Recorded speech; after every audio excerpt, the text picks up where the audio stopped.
Pozdrav drugari, evo nas, ovo je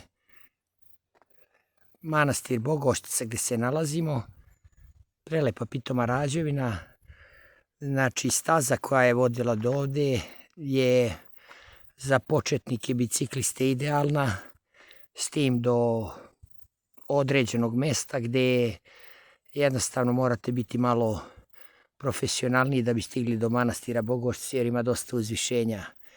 Inače, predivna priroda, obavezno posjetite i naravno probajte da pešačite ili jednostavno sa biciklom.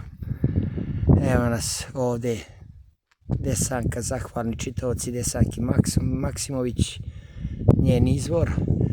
Tako da iskoristite, upoznajte rađevinu i naravno gledajte da je sačuvamo onako kako jeste, kako su naši preci ostavili.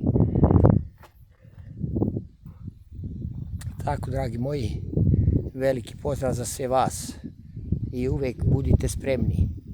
Veliki pozdrav za sve vas. Živjeli!